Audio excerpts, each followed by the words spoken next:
అందరికీ జై భీమ్.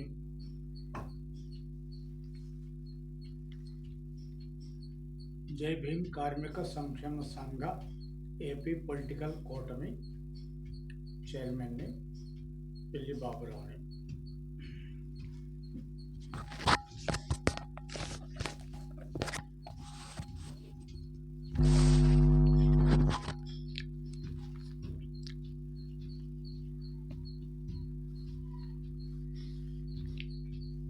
మా సోదరుడు గౌరవ మందాకృష్ణ మాదిగ అన్న గారికి జై భీములు. ఆంధ్ర రాష్ట్రంలో 30 ఏళ్లుగా ఎస్సీ వర్గీకరణ మీద మా సోదరుడు పోరాటం చేస్తున్నాడు. మరి ఈ మందాకృష్ణ మాదిక్కి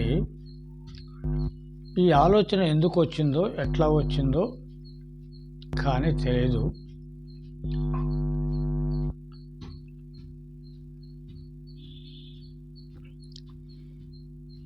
తొంభై 1991లో చీరాల కారంచెడు ప్రాంతంలో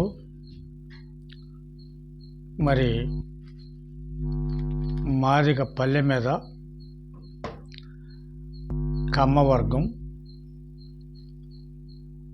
దాడులు చేసి ఊరుని వెంటపడి తరిమి ఊళ్ళో ఒక్కడిని కూడా ఉన్నాయకుండా బీభత్సం చేశారు. ఏమీ లేదు, కేవలం చెరువులో తాగే నీటి చెరువులో ఆధిపత్య కులమైనటువంటి కమ్మవర్గం వాళ్ళు బరిగొడ్లను దించినందుకు ఏంటయ్యని అడిగినందుకు ఇది వచ్చింది ఈ గొడవ. ఓకే, దీంట్లో గౌరవ కత్తి పద్మారావు గారు ఉద్యమ నేత, దళితులకి వారు స్ఫూర్తిగా నిలిచారు. వారికి మేము జై భీములు చెప్తున్నాం. వారి యొక్క ఉద్యమం, వారి యొక్క ఆలోచన, వారి యొక్క మరి ఈ దళిత వర్గం మీద ఉన్న ప్రేమ, వాళ్ళ జీవితాలు బాగు చేయాలనే దృక్పథంతో ఎక్కడ అన్యాయం జరిగితే అక్కడ వెళ్ళి ఖండించి అక్కడ ఆ బాధితులకి న్యాయం జరిగేంతవరకు కృషి చేసే అతను, ఉద్యమం చేసే అతను మన కత్తి పద్మారావు గారు. వారి పుణ్యాన మాల మాదిగలు ఇద్దరు కలిసి 59 కులాలు కలిసి ఉద్యమం చేసి చుండూరుని కారంచెడుని వెలుగులోకి తీసుకొచ్చి కారంచెడు బాధితులకి న్యాయం చేసాము. ధన్యవాదాలు. నెక్స్ట్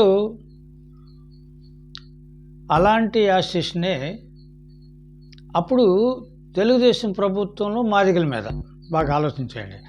మాదిగలు మరి ఎప్పుడు కూడా కమ్మ వర్గానికే బాగా అనుకూలంగా ఉంటారు పల్లెల్లో, ఏ పల్లెల్లో అయినా సరే. మరి అంత అనుకూలంగా ఉండే వాళ్ళ మీదనే వాళ్ళు తన్నేశారు. ఇక్కడ చుండూరులో రెడ్డి పాలన, కాంగ్రెస్ రెడ్డి పాలనలో చుండూరు మాలలు, రెడ్డి ఇళ్లల్లో చుండూరు మాలలు కలిసి జీవిస్తూ ఉంటారు. ఏ గ్రామంలోనైనా సరే మాదిగలకేమో చౌదరులు, మాలలకేమో రెడ్లు. 99% వాళ్ళకి వీళ్ళకి అనుకూలంగా ఆ రెండు కులాలు ఉండేవి, అట్లా నడిచేది. అయితే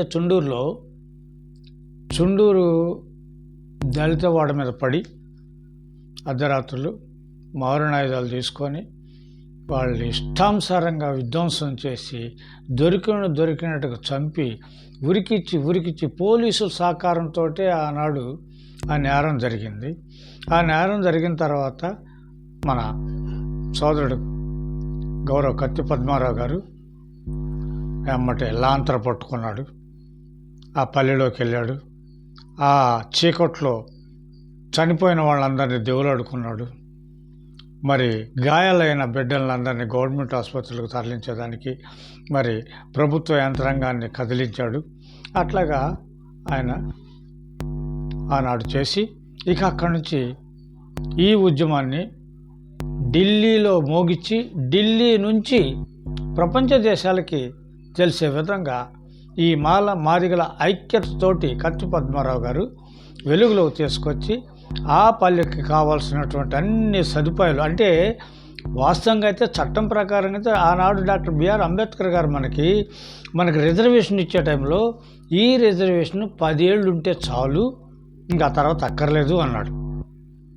ఎందుకంటే లక్షల ఎకరాలు భూమి ఉంది. ఇప్పుడు ఒక ఆసామి ఒక 50 ఎకరం ఉందనుకో, అతను 50 ఎకరాల్లో ఎన్ని ఎకరాలు దున్నగలుగుతాడు ఒక రోజుకి? అన్ని ఎకరాలే ఉండాలి అతని దగ్గర. అలాంటిది 50 ఎకరాలు పెట్టుకుంటే ఈ మాదిగలు అక్కడ పోయి పొలాలు దున్నటం చేస్తున్నారు. అట్లాగనే రాజకీయ నాయకులు, ప్రతి ఒక్క రాజకీయ నాయకుడికి అసైన్మెంట్ భూమి కానీ, చుక్కల భూమి కానీ, ఈనాం భూమి కానీ, ఏ భూమి అయినా సరే లాక్కొని వాళ్ళ దగ్గర వందలు వేల ఎకరాలు పెట్టుకొని ఉన్నారు. ఆ వందల వేల ఎకరాలు అవి దున్నేది ఈ మాదిగలు, దళితులు.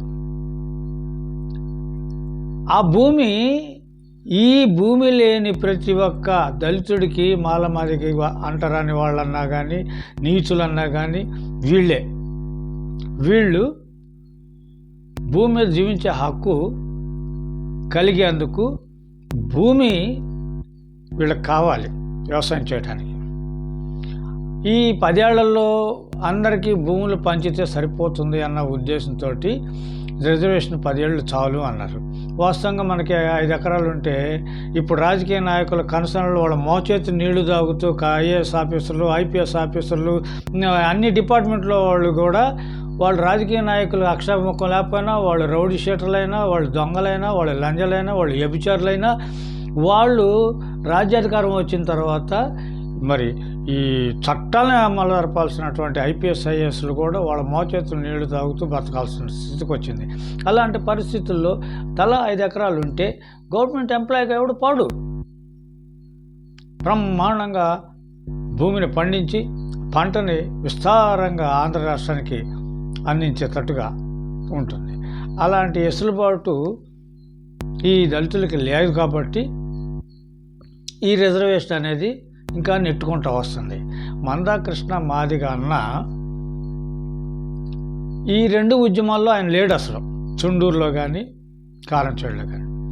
తర్వాత మరి వాస్తవమే చెప్పుకోవాలి మనం, చంద్రబాబే అతన్ని దగ్గరికి తీర్చుకొని వర్గీకరణ అనేది కూడా అతనే నేర్పించాడు. నేర్పించిన తర్వాత ఆయన ముఖ్యమంత్రి కాదు, ఇంకొక మంత్రి కూడా కాదు చంద్రబాబు. కానీ కాంగ్రెస్లో, తెలుగుదేశంలో రెండిట్లో కూడా ఆయన గుర్తింపు కలిగిన నేత. అరే దళితులంతా ఐక్యంగా ఏకమైతే రాజ్యాధికారం పోయిద్ది, రెడ్డికైనా చౌదరికైనా 5-6% కదా ఓటు శాతం ఉంది, వీళ్ళకి తోడు బీసీలు కూడా కలిశారనుకో రాజ్యాధికారం మనకు జీవితంలో దొరకదు, కాబట్టి ముందు తెలివిగల్లవాళ్ళు కాబట్టి మాదిగలను వీళ్ళు చీల్చే ప్రయత్నం చేయాలని చెప్పేసి అని చంద్రబాబు మందాకృష్ణ మాదిగని తయారు చేశాడు. మనకి స్వాతంత్రం వచ్చినప్పుడు 15% రిజర్వేషన్ దళితులకి. అప్పుడు జనాభా, దేశం జనాభా 30 కోట్లు. ఇప్పుడు ఒక ఎస్సీలే దాదాపుగా 20 కోట్ల దాకా ఉన్నారు. 140 కోట్లలో 20 కోట్ల మంది జనాభా ఉన్నారు.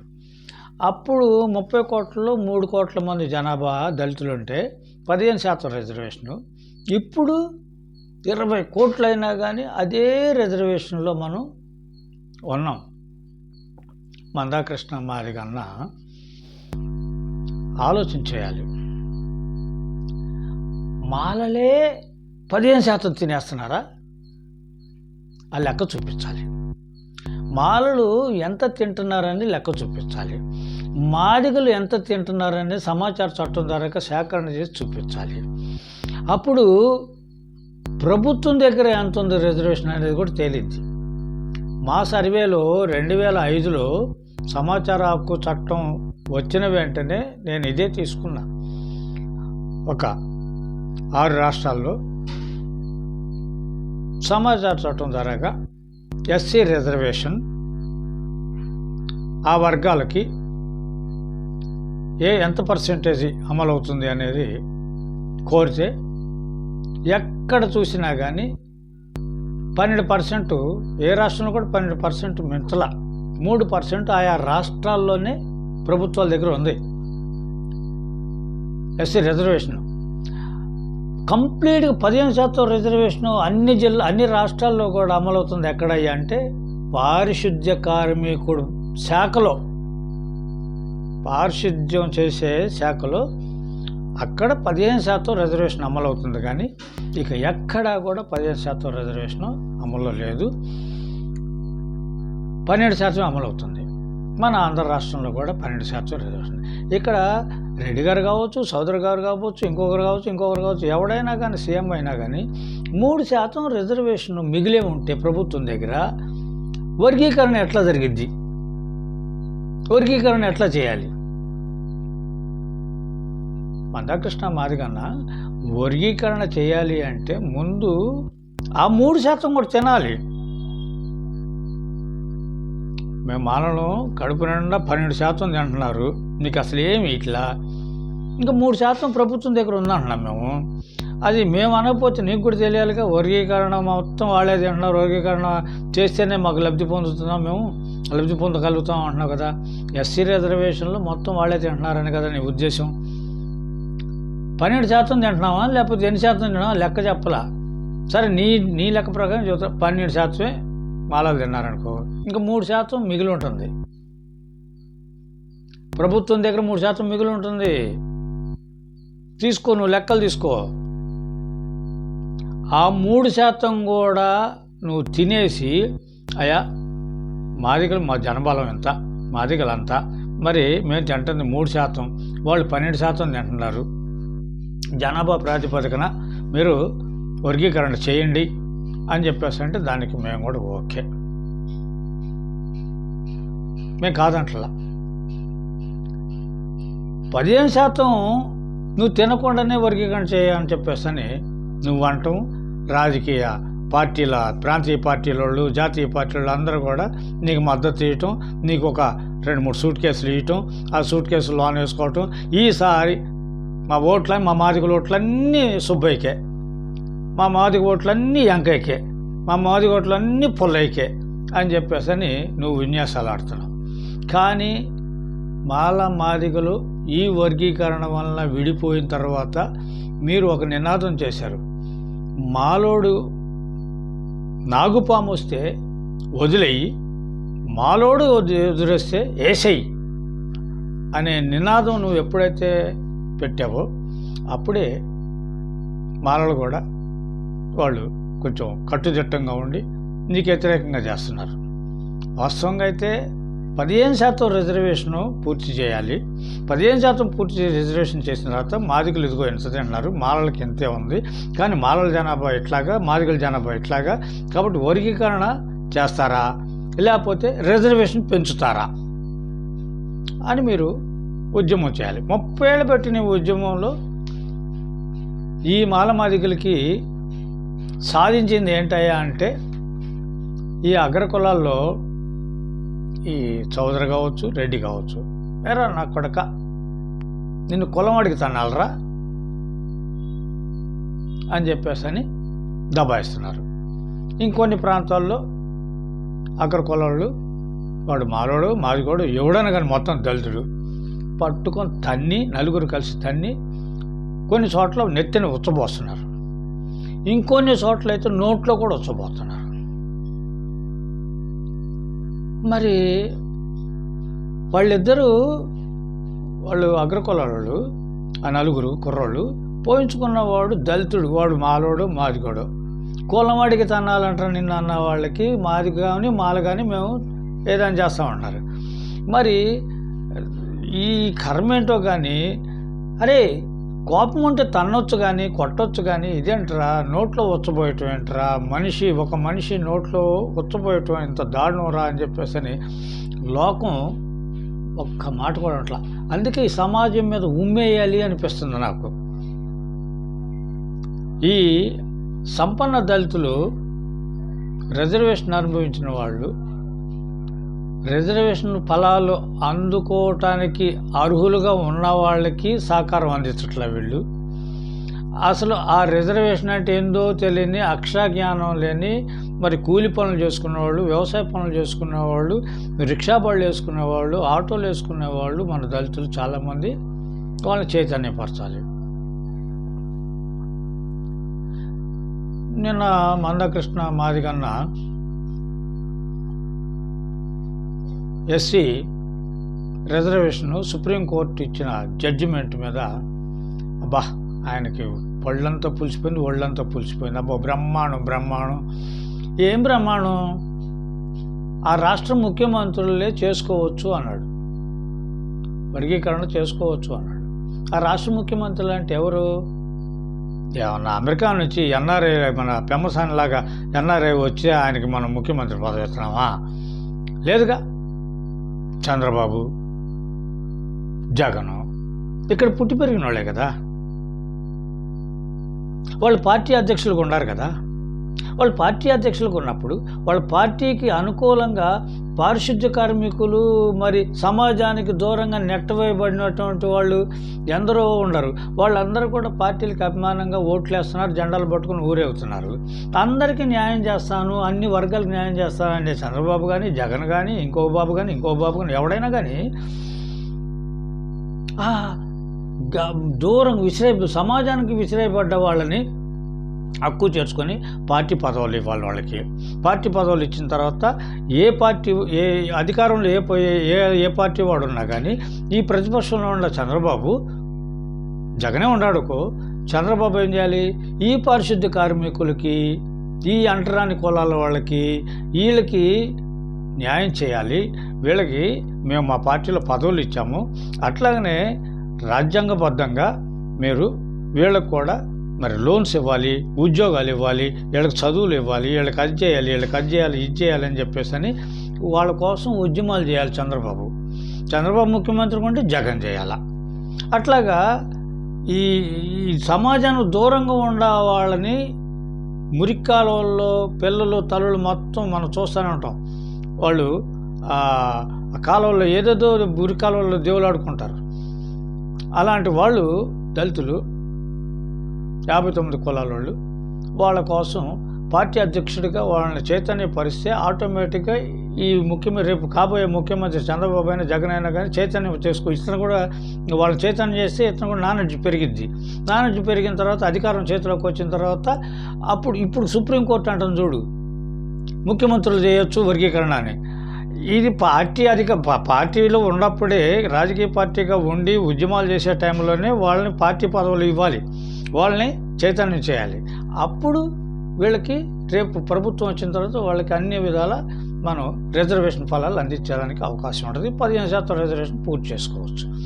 మందకృష్ణ మాదిగన్న సుప్రీంకోర్టు ఇచ్చిన దాన్ని ఈయన చాలా సంకలు కొట్టుకుంటున్నాడు. కానీ మరి ప్రధానమంత్రి నిన్ను వాటేసుకొని ఓదార్చాడు కదా, అప్పుడే కదా సీట్లు ఇస్తుంది ఎంపీలకి, ఎమ్మెల్యేలకి సీట్లు. ఇప్పుడు గుంటూరే ఉందయ్యా, గుంటూరు పార్లమెంట్ ఉంది.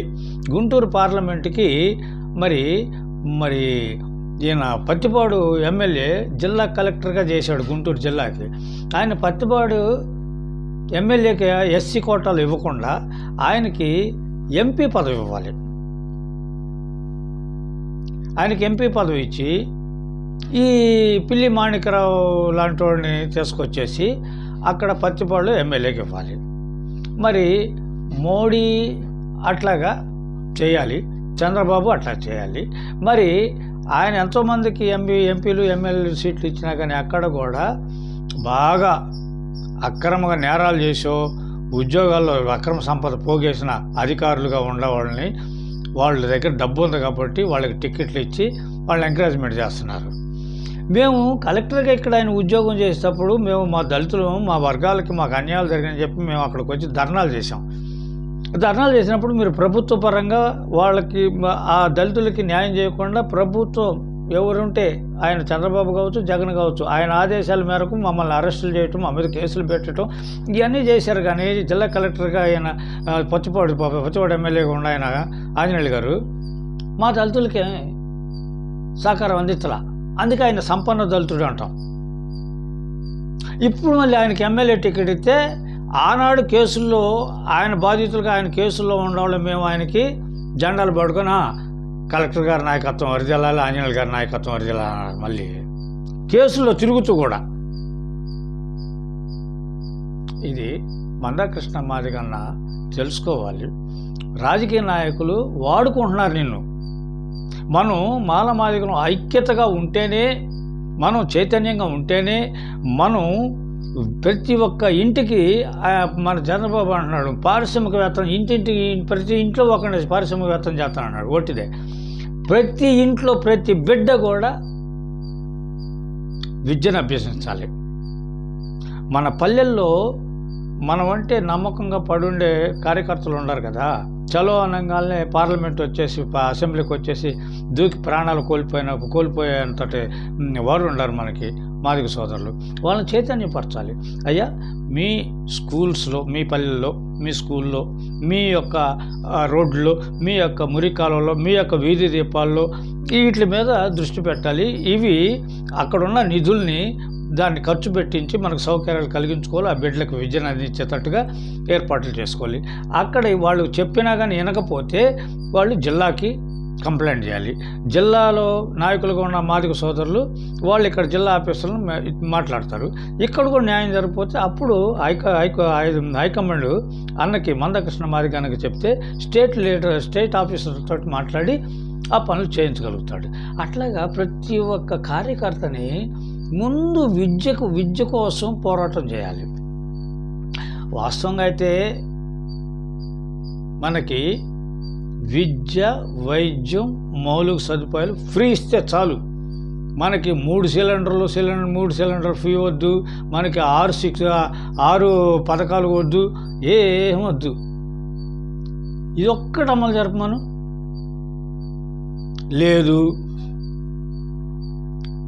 ప్రభుత్వ ఖజానా నుంచి లబ్ధి పొందేవాడు ప్రతి ఒక్కడు వాడి బిడ్డల్ని ప్రభుత్వ స్కూళ్ళల్లో చదివించాలి. వాళ్ళ బిడ్డల్ని వాళ్ళ కుటుంబ సభ్యులందరూ కూడా ప్రభుత్వ ఆసుపత్రుల్లో వైద్యం చేయించుకోవాలి. అట్లా చట్టం చేయాలి. మీ ప్రభుత్వంలో మీరు ప్రభుత్వ ఆసుపత్రిలో చూపించుకోకుండా ప్రైవేట్ ఆసుపత్రికి పోతే అప్పుడు ఇక్కడ వైద్యం సక్రంగా ప్రజలకు అందుతున్నట్టు లెక్క ఇద్దా? ముఖ్యమంత్రులుగా ఉండవాలని అడుగుతున్నాను నేను, మంత్రులుగా ఉండవాలని అడుగుతున్నా. మీ ప్రభుత్వంలో, మీ ప్రభుత్వ ఆసుపత్రుల్లో మీ తల్లిదండ్రులు కానీ మీ బిడ్డలను కానీ మీరు ఆరోగ్యం కోసం అక్కడ ట్రీట్మెంట్ చేయించుకోవాలి కదా. మరి విద్య విషయంలో కూడా మీ పిల్లల్ని ఆ ప్రైవేట్ కాన్వెంట్లోకి, ప్రైవేట్ స్కూళ్ళలోకి కాకుండా గవర్నమెంట్ ఆసుపత్రికి, గవర్నమెంట్ స్కూళ్ళల్లో ఎందుకు చదివిస్తారు? మీ పిల్లల్ని గవర్నమెంట్ స్కూల్లో చదివిస్తే మీ పిల్లలు అక్కడున్న లోపాలన్నీ మీకు చెప్తారు. మీకు లోపాలు చెప్పినప్పుడు మీరు ఆఫీసర్లుగా, మీరు ఎంప్లాయర్గా మీరు హైకమాండ్కి డిమాండ్ చేస్తారు. తర్వాత విద్యాశాఖని ఒత్తిడి చేస్తారు. మనకి బడ్జెట్ ఉంది కదా విద్యాశాఖలో, మరి ఈ సదుపాయాలన్నీ ఎందుకు కలిగించట్లేదు స్కూళ్ళకి అని చెప్పేసి ఆ స్కూళ్ళకి మెరుగైనటువంటి సౌకర్యాలు చేసుకుంటే అందరికీ విద్య వచ్చింది. ఒక ఊర్లో ఒక 20 మంది ఎంప్లాయర్స్ పిల్లలు ఒక ప్రభుత్వ స్కూల్లోకి జాయిన్ చేస్తే ఆ 20 మంది పిల్లల కోసం దాదాపుగా 200 మంది బడుగు బలహీన వర్గాల పిల్లలకి మంచి నాణ్యమైన విద్య వచ్చింది. అది చేయట్లా. మీ ప్రభుత్వం లక్షల జీతాలు తీసుకుంటూ మీ పిల్లల్ని గవర్నమెంట్ స్కూళ్ళల్లో జాయిన్ చేయకుండా ప్రైవేట్ స్కూళ్ళలో జాయిన్ చేస్తున్నారు. వీళ్ళకి మీరు ఎట్లా న్యాయం చేస్తారు? ఈ స్కూళ్ళకి, ప్రభుత్వ స్కూళ్ళకి ఆలోచించండి అయ్యా. కొద్దిగా మీరు మీ బిడ్డల్ని ప్రభుత్వ స్కూళ్ళల్లో జాయిన్ చేస్తే మంచి విద్య అందరికి వచ్చింది. మీ కుటుంబ సభ్యుల్ని ప్రభుత్వ ఆసుపత్రిలో ట్రీట్మెంట్ ఇస్తే బడుగు బలహీన వర్గాలు, నిరుపేదలు అందరికీ కూడా గవర్నమెంట్ హాస్పిటల్లో మంచి వైద్యం దొరికింది. ఆరోగ్యశ్రీ అని పెట్టారు, అడుదొల్లుతున్నారు. ఆరోగ్యశ్రీ ఆసుపత్రులు, గవర్నమెంట్ ప్రైవేట్ హాస్పిటల్ అన్నీ కూడా అగ్రకులాలే. ఫీజు రింబర్స్మెంటు, స్కూళ్ళు, కాలేజీలు, ప్రైవేట్ స్కూళ్ళు, కాలేజీలు అన్నీ కూడా వాళ్ళే, అగ్రకులాలే. ప్రభుత్వ ఖజానా నుంచి దోపిడీ జరుగుతుంది ఆరోగ్యశ్రీ ఫీజు రింబర్స్మెంట్. బాగా ఆలోచించండి, ఇది చాలా పెద్ద నేరం. మేము ప్రభుత్వ స్కూళ్ళ గురించి, ప్రభుత్వ కాలేజీల గురించి, ప్రభుత్వ ఆసుపత్రుల గురించి మేము ఆలోచన చేయమన్నాం. మీరు మీ బిడ్డల్ని ప్రైవేటు హాస్పిటల్స్లో, ప్రైవేటు కళాశాలల్లో చదువులకు పంపిస్తున్నారు. ఇక్కడ జీతాలేమో లక్షల జీతాలేమో ప్రజల పన్నుల ద్వారాగా వసూలు చేసిన జీతాలతోటి మీరు బతుకుతున్నారు. ఇది చాలా తప్పు. మీ ప్రభుత్వం మీద మీకు నమ్మకం లేనప్పుడు మేమెట్లాగా నమ్మాలి మిమ్మల్ని? మీకు వీలైతే బడుగు బలహీన వర్గాల్ని విద్యకు దగ్గరగా చేయాలి అనుకుంటే మందాకృష్ణ మాదిగ అన్న ఆలోచన చేసి, ఒత్తిడి చేసి, విద్య, వైద్యం, మౌలిక సదుపాయాలు ఫ్రీ చేయించేదానికి ఉద్యమం చేయమను.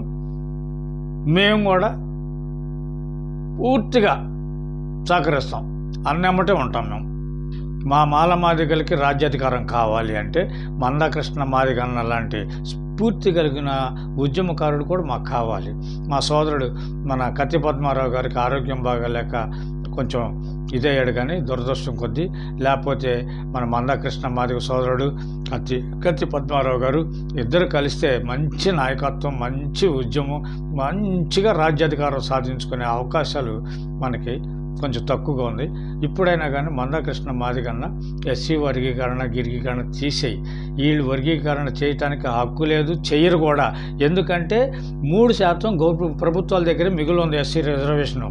అది పూర్తి చేయకుండానే మనం మన వర్గీకరణ చేయమంటాం అనేది అది డొల్లతనంగా ఉంటుంది. మాటిస్తారు, తప్పుకుంటారు. ఇప్పుడు కూడా 3% ప్రభుత్వం దగ్గర మిగిలే ఉంటుంది. ఈ 75 ఏళ్ల బట్టి మిగిలే ఉంటుంది. ఒక్క పారిశుద్ధ్య శాఖలో తప్పితే 15% రిజర్వేషన్ ఎక్కడ కూడా జరగట్లేదు. అన్న మందకృష్ణ మాదిగన్న, మీరు మాదిగల్ని అందరిని దగ్గరికి తీసుకొని ప్రభుత్వ ఖజానా నుంచి లబ్ధి పొందే వాళ్ళ యొక్క బిడ్డల్ని ప్రభుత్వ స్కూళ్ళల్లో చదివించాలి. చదివించకపోతే వాళ్ళని ఆ ఉద్యోగాల్లో ఉండడానికి లేదు, వాళ్ళని తొలగించాలి. అట్లాగనే మరి ప్రభుత్వ ఖజానా నుంచి లబ్ధి పొందుతున్న వారి అందరి తల్లిదండ్రులు కానీ వారి బిడ్డలను కానీ ప్రభుత్వ ఆసుపత్రుల్లోనే ట్రీట్మెంట్ చేయించుకోవాలి. అట్లా చేయించుకోకపోతే వాళ్ళు ప్రభుత్వ ఖజానా తినేదానికి అర్హులు కాదు అని చెప్పేసి మనం చట్టం చేయించాలి. నా యందు దయించి నా ఆలోచన మీరు ఆలకించి ఈ 2 పాయింట్ల మీద ప్రభుత్వ ఖజానా నుంచి లబ్ధి పొందే వాళ్ళ బిడ్డల్ని ఎట్లా చేయాలని, లేదంటేనో విద్య, వైద్యం, మౌలిక సదుపాయాలు మొత్తం ఫ్రీ చేయాలి. ఉన్న ఫ్రీలన్నీ అక్కర్లా మాకు. ఉచిత బియ్యాలు వద్దు, ఉచిత సిలిండర్లు వద్దు, గాలి మాటలు వద్దు. ఇంటింటికి అమ్మఒడికి ఇంత ఇస్తాం, అయ్యవాడికి ఇంత ఇస్తాం, ఈ సోది కప్పులన్నీ వద్దు. ప్రభుత్వ స్కూళ్ళల్లో మీ పిల్లలందరినీ జాయిన్ చేసేట్టుగా ఆర్డర్ చేయండి. అసెంబ్లీలో, పార్లమెంట్లో చట్టాలు చేయండి. ప్రభుత్వ ఖజానా లబ్ధి పొందే వాళ్ళు ప్రతి ఒక్క బిడ్డ ప్రభుత్వ స్కూళ్ళలోనే చదవాలి. ప్రతి ఒక్క కుటుంబం ప్రభుత్వ ఆసుపత్రుల్లోనే వైద్యం చేయించుకోవాలి. అట్లా చేయించుకున్నవాడు ప్రభుత్వ ఖజానాకి అనర్హుడు. అది చట్టం చేయాలి. వాళ్ళ ఆస్తులు కూడా జప్తు చేయాలి అని మేము మీ దృష్టికి తీసుకొస్తున్నాం మందాకృష్ణ సోదరాన్నకి. ఎందుకంటే నిన్న పేపర్లో సమాజమే అండగా మాదిగల విజయం, 2 తెలుగు రాష్ట్రాల ప్రభుత్వాలు వర్గీకరణను త్వరగా అమలు చేయాలి, మందాకృష్ణ మాదిగ డిమాండు. ఇది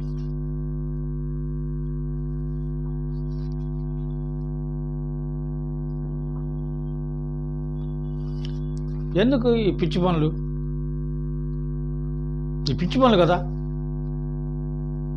మాదిగలకేమో ఏమీ లేదు, మాలని మటుకి అసలు అబ్బో పెద్ద హీరోలు వీళ్ళు తన్నించుకొని నోట్లో ఉచ్చపోపించుకోవట్లా, నెత్తిని ఉచ్చపోపించుకోవట్లా. పెడరెక్కలు ఎరగదీసిన డాక్టర్ సుధాకర్ గారిని విశాఖపట్నంలో ఏం మందకృష్ణ అన్న మాలోడు గౌడు, మరి వాడిని పెడరెక్కలు ఎరగదీశారుగా. మరి ఇంకొకటి గుండు గీసినే మరి ఇంకొకడిని సావదు ఇంక భుజాన్ని వేసుకొని పోయినే. వీళ్ళందరూ మాలోలే. అక్కడ అగ్రకులాలు మాదిగా మాలా చూడలేదయ్యా. దళితుడు నా కొడకలరా మిమ్మల్ని కులం అడిగి తనాలా అని ఇంత అగత్యాలు చేస్తున్నారు. ఏంది అంటున్నారు? నీ ఆలోచన ఏంటి? నీ అమ్మ మా పిచ్చి ఆలోచన తప్పితే 15% వాళ్ళు మాలలు అసలు మీకు ఇవ్వటానికి వీలేదని కూడా మేము అడ్డం తిరిగి ఈ మాలలు చేస్తున్నారంట ఉద్యమాలు. ముఖ్యమంత్రిని శాసిస్తున్నామా, మాది కూడా ఏమి ఇవ్వద్దు అని వాళ్ళు మనకి అట్లాగ మెతుకులు రాలుపుతున్నారు. మాలోళ్ళకిన్ని మాదిగోళ్ళకిన్ని అని చెప్పేసి అని. పవన్ కళ్యాణ్ నిన్నగాక మొన్న రాజకీయాల్లోకి వచ్చిన పవన్ కళ్యాణ్ తాంటూ అయ్యా నన్ను ముందు అసెంబ్లీకి పంపిస్తాను, నీకు దండం పెడతా అన్న పవన్ కళ్యాణ్ ఇప్పుడు అధికారంలోకి వచ్చి ఎమ్మెల్యే అవ్వగానే ఏమన్నాడు? అనిత, హోమ్ మినిస్టర్ అనిత, మాదిగ బిడ్డ, ఆమె ఎమ్మెల్యేగా ఇప్పుడు కొత్తగా పవన్ కళ్యాణ్ లాగా 30 ఏళ్ళ బట్టి ఆమె కూడా 20 ఏళ్ళ బట్టి కూడా ఆ అమ్మాయి ఉద్యమాలు చేస్తూనే ఉంది, మా ఎమ్మెల్యేగా చేసింది. అలాంటి సీనియర్ని పట్టుకొని నీ అంతు చూస్తాను, నువ్వు ఇట్లాగా నువ్వేం చేయట్లేదు, నువ్వు రాష్ట్రంలో శాంతి భద్రతలు విఘాతం కలుగుతుంది, ఆ పదవి నేను లాక్కున్నాను అనుకో, చూసుకో ఎట్లా ఉంటుందో అని చెప్పేసి అని స్టేజీకి వచ్చాడంటే పవన్ కళ్యాణ్, ఆ అమ్మాయి దళితురాలేనగా, మాదిగో మాలో తర్వాత సంగతి, ముందు దళిత బిడ్డ. అదే అగ్రకులం అమ్మాయి కానీ ఉంటే ఆ పోస్టులో అనగలుగుతాడైనా. మొన్న సనాతన ధర్మం గురించి కులాలు మతాలు ఎత్తటమే కాకుండా ఈ మతం కూడా ప్రచారం చేశాడు.